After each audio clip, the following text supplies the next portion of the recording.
Mais merci, Moustapha, en parcourant par exemple les Niamsi, notre faux professeur là, je pense que en l'écoutant hier, j'ai pu prendre note sur quelque chose et la réponse va venir peut-être dans l'une de nos émissions encore, il y aura dans le futur. Mais pour le moment, nous yem ci rek ben remarque bo xam def nako en disant que c'est le néocolonialisme, comme il a l'habitude de le dire. C'est le néocolonialisme, c'est les néocolonialistes qui ont fait le complot.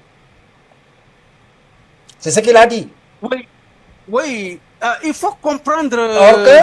Or que, en parlant de néocolonialisme, il a bien précisé.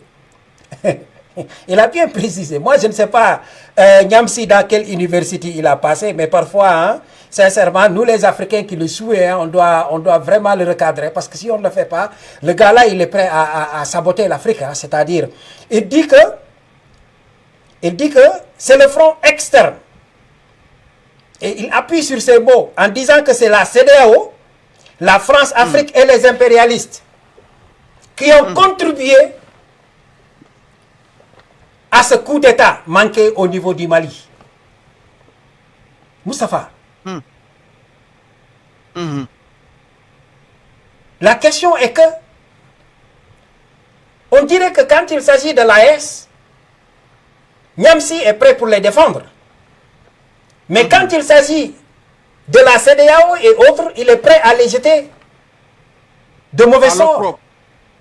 Mais qu'est-ce qu'il est en train de faire dans cette Afrique-là? On dirait qu'à travers sa bouche, il tente de diviser l'Afrique. Or que la CEDEAO et l'AS, nous sommes des frères. Malik, le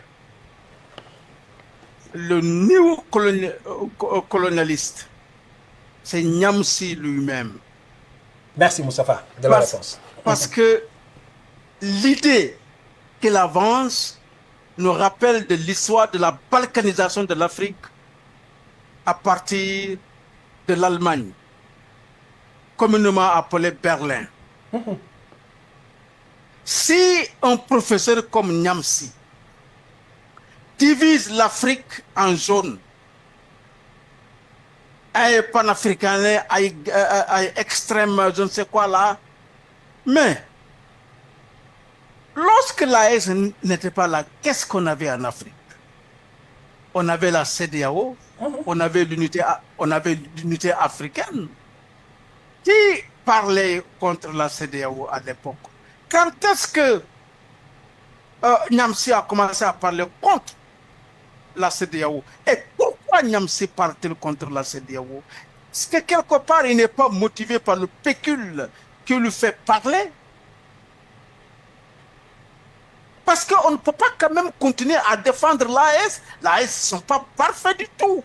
Il y a beaucoup d'erreurs qui se commettent dans les pays de l'AS qu'on peut reprocher nous. Mais on avait pensé que, puisque c'est le combat du souverainisme, nous devons aller ensemble avec ces pays-là, malgré les problèmes que l'on voit, malgré les faiblesses que l'on voit, mais d'être à côté de l'AS et aller en même temps avec eux dans le combat.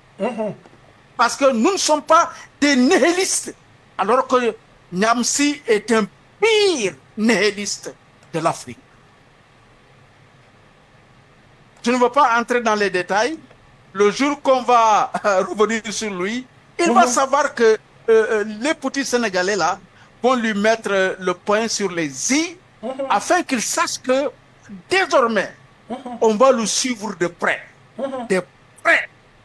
Pour lui montrer qu'il n'a pas le monopole du savoir, il n'a pas le monopole de la vérité, il n'a pas le monopole des preuves.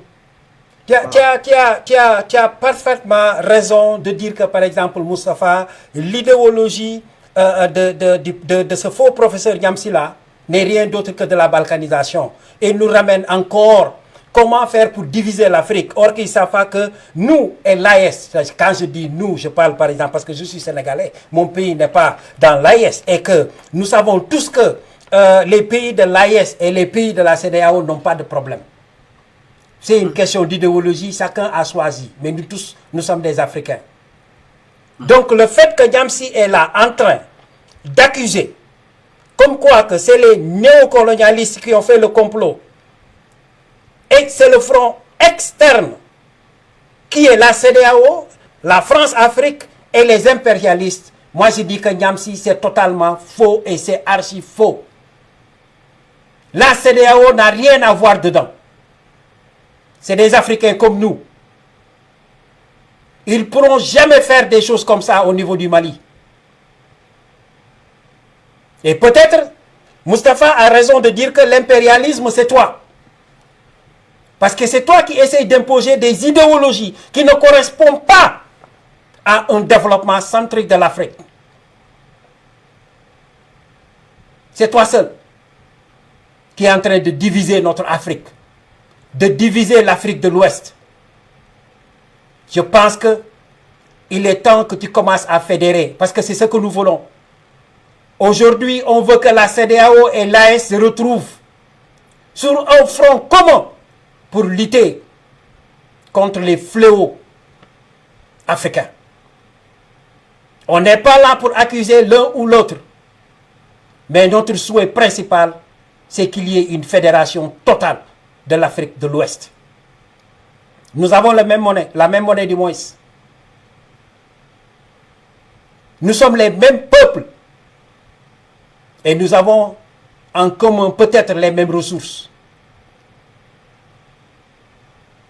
Donc, si tu as une idée balkanisée de l'Afrique, moi je pense que tu es vraiment en déphasage. Tu dois aller revoir tes livres ou aller consulter des gens plus cotés que toi pour te dire la réalité. Parce que ce que tu es en train d'inculquer aux Africains ne marchera jamais, M. Niamsi. Et si je reviens sur le Mali, c'est un coup d'État manqué. Mais à 99%, c'est des Maliens qui ont voulu trahir le Mali.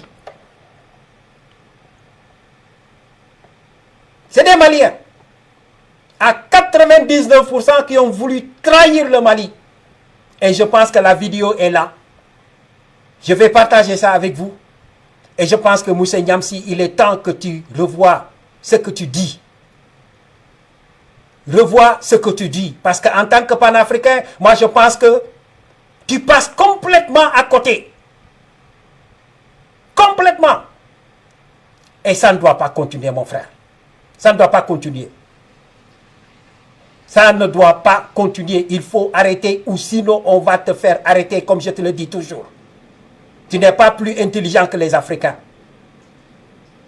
Si, à cause des pécules que tu reçois, comme Mustapha l'a si bien dit, c'est pour cela que tu as cette idéologie qui est en train de diviser les Africains, moi je pense qu'il est temps que tu arrêtes ou sinon on va te faire arrêter le plus rapidement possible. Écoutons la vidéo des gens qui ont tenté de déstabiliser le gouvernement de Assimi Goïta. C'était le 1er août. On écoute. Voici en image les personnes interpellées. Général de brigade Abbas Dambélé. Général de brigade Nema Sagara. Lieutenant-colonel Baba Dambélé. Lieutenant-colonel Saïbou Keïta. Lieutenant-colonel Mamadou Di Tchekoro Djara. Lieutenant-colonel Sungalo Diop. Capitaine Mohamed Ouattara. Caporal Amadou Bouba Koulibaly. Sergent-chef Boukari Karakodjo. Yacouba Kodjo. Et parmi les personnes interpellées figure un étranger. Il est de nationalité française. Son nom, Yann Christian Bernard Vézilier. Il a participé activement à l'opération déjouée avec succès par les services spécialisés. Donc voilà les 10 personnes qui ont tenté de faire le coup au niveau du Mali. Voilà les 10 personnes. L'Afrique n'a plus besoin de ça. Assimi Goïta est en train de faire un travail colossal au Mali. Quelle que soit la durée, on doit lui donner le temps pour terminer ce qu'il est en train de faire pour ce pays. Donc, nous tous, nous sommes derrière Assimi Goïta. Nous le soutenons pour qu'il réussisse. Parce qu'on veut que le Mali s'émancipe, que le Mali réussisse. C'est ce que nous souhaitons, de tout cœur. De tout cœur. Parce que nous avons les terroristes à côté. Et aussi des fléaux économiques qui se jettent sur le Mali en ce moment. Donc la situation est très difficile. Donc les Maliens doivent avoir la tête froide et savoir que ce n'est pas facile. Sans une très bonne organisation de ce pays-là sur tous les plans, le Mali ne va pas s'en sortir. Parce que nous avons tous vu que ça fait très longtemps qu'il y ait toujours des coups d'État au niveau du Mali. Et c'est le moment d'arrêter ça, quoi. Parce que l'Afrique n'a plus besoin de ça. Donc, Niamsi, avant d'attaquer qui que ce soit, ou d'accuser qui que ce soit, moi je pense qu'il faut centrer ton débat. Comment faire pour soutenir le gouvernement malien et de faire en sorte que ça ne va plus arriver dans ce pays-là. Moi je pense que c'est le plus important, c'est ça le débat. Le débat n'est plus la CEDEAO, les néo-africains, les comme ça là, ces mots-là qu'ils utilisent pour terroriser, pour entrer dans la mentalité des Africains. Ils doivent arrêter ça. Nous n'avons plus besoin de ces trucs-là. Il faut faire des trucs simples, des analyses simples, expliquer comment faire pour que le Mali sorte dans cette situation-là et arrêter ces accusations qui ne sont pas du tout fondées. Parce que parlant de la CEDEAO, tu veux dire que tous les pays présidents qui se retrouvent à la CEDEAO sont contre le Mali. Ça, c'est des analyses barjots. Ça, c'est pas fondé, ça. Et tout récemment, nous avons vu, par exemple, le président Ousmane Sonko aller visiter le Mali. Nous avons vu d'autres présidents de la CEDEAO aller visiter le Burkina ou le Mali ou autre pays. Donc, s'il vous plaît, arrête. Si tu n'arrêtes pas, nous n'allons pas arrêter. Parce que tu es en train d'infiltrer des idéaux qui ne correspondent pas avec la souveraineté africaine, ni de la révolution africaine. Mais tu tentes toujours à diviser notre Afrique. Et on est un peuple qu'on ne doit pas diviser. S'il vous plaît, il est temps que tu arrêtes. Ça ne va plus marcher parce qu'on ne va plus te laisser berner les Africains comme ça avec tes idéaux du paléolithique. On n'a plus ce temps. S'il vous plaît, tu dois arrêter. Niamsi, il faut arrêter. Essaye d'unir notre Afrique. Essaye d'unir l'AES et la CEDEAO. Moi, je pense que c'est là où se trouve le problème africain. Nous avons un problème d'intégration économique. On n'en parle même pas. D'intégration sociale, on n'en parle même pas. D'intégration éducative, de langue et tout cela, on n'en parle même pas. Mais tu es toujours en train de nous enseigner tes idéaux qui ne collent même pas. Tu es là en train de critiquer toujours, tu ne dis rien de fondé sur l'Afrique. Moi, je pense qu'il est temps que tu arrêtes. Arrête, M. Niamsi, s'il vous plaît. Moustapha, je pense que je vais te laisser la parole avant qu'on essaye de terminer ce programme-là. Donc, Moustapha, vas-y, on t'écoute. Yeah. Je voudrais dire inviter le professeur Niamsi à écouter une vidéo de Ibrahima Traoré qui interpelle les Burkinabés à une introspection, à savoir que le problème que traverse le Burkina Faso, écoutez, faut pas indexer les pays occidentaux, c'est d'abord les Burkinabés qui l'ont créé. Oui, Moustapha, par exemple, regarde ce qui s'est passé au Mali. À 99%, Moustapha, c'est des Maliens. Oui. Pourquoi ces Maliens ont accepté, hein, Moustapha, pourquoi ces Maliens-là ont accepté que la France les détourne pour qu'ils vont contre leur peuple, contre leur gouvernement? C'est ça le problème. Mais je pense que Niamsi doit dégainer son épée vers un objectif d'unir l'AES, je ne vais même pas appeler l'AES et la CEDEAO, mais d'unir l'Afrique de l'Ouest, pour qu'ensemble, nous puissions bâtir une Afrique unie, souveraine, indépendante, une Afrique intégrée économiquement, politiquement et socialement. Moi, je pense que c'est ça l'essentiel. Voilà. Au lieu de perdre son temps pour diviser notre Afrique là, surtout l'Afrique de l'Ouest, où nous avons par exemple plus de 400 millions, Moustapha, d'habitants. 400 millions d'habitants. Avec 400 millions d'habitants, on peut faire beaucoup de choses. Il n'y a même pas un train qui quitte par exemple le Mali ou bien le Burkina pour aller au Sénégal. Tu vois? Il n'y a rien sur l'intégration économique. Et là, on parle de balkanisation, on parle de l'AES, on parle de CEDEAO, on parle de l'IMOA, des organisations qui nous divisent toujours. Or qu'on devait avoir un monnaie commun entre nous tous, 400 millions d'habitants. Et Ousmane Sonko l'a bien dit, avec 400 millions d'habitants, si on avait par exemple notre monnaie commun, Moustapha, mais on va soulever des miracles. Niamsi, je pense que c'est de ça que tu dois parler. C'est de ça que tu dois parler. Il ne faut pas tenter de diviser les Africains comme ça. Néocolonialiste, néo-panafricain, néo-française, néo-tous. Or que tu es un homme du paléolithique. Paléolithique, oui. Très bien. Pas du Néandertal, Moustapha, mais du paléolithique. Même le Néandertal était un peu évolué par rapport à l'imagination et l'idéologie. Mais il était dans le paléolithique, Moustapha. C'est ça Niamsi. Mes chers Africains, faites très attention. Faites très attention, ce gars-là, il faut l'éviter. À tout prix. Vous qui vous êtes en train de suivre Niamsi, il est en train de vous berner avec ces idéaux-là. Ça ne nous amène rien en Afrique, rien du tout.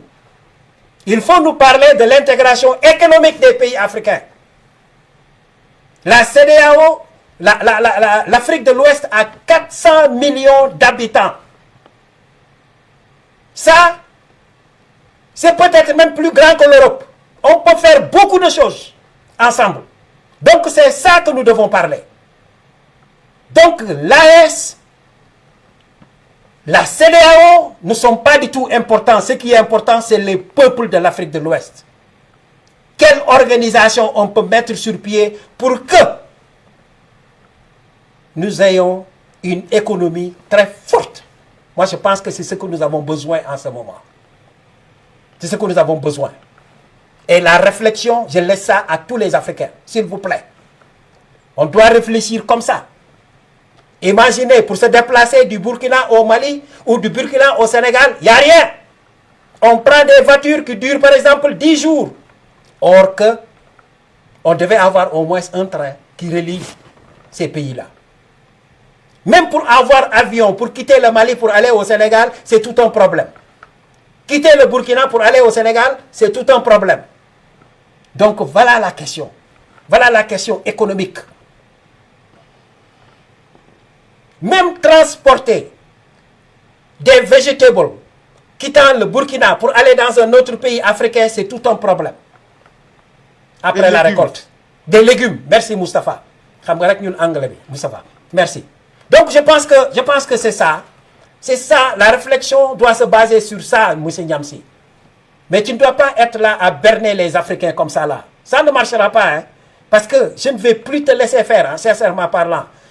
Africains, on n'est pas négatif. On n'est pas en train de le critiquer ou critiquer l'Afrique, mais on veut le recadrer. Niamsi, tu es plus intelligent que qui que ce soit pour dire la vérité aux Africains. Et dire la vérité aux Africains, c'est comment nous s'unir. Comment on va être 400 millions d'habitants. Comment on va les regrouper pour avoir une économie très forte, M. Niamsi. C'est ça. Tu as plus de temps que moi pour être dans les antennes et parler. Moi, je veux que tu abordes des sujets comme ça si tu es intelligent. Si tu penses que tu es le professeur agrégé, il faut aborder des sujets comme ça. Et en ce moment, je serai prêt à t'écouter et même à contribuer. Mais quand tu parles de la division de l'Afrique, à ça, on ne va pas accepter ça. Hein. Parce que le peuple de la CEDEAO et les peuples de l'AES sont les mêmes. Il n'y a pas une différence. Il n'y a pas une différence. Donc, Moustapha,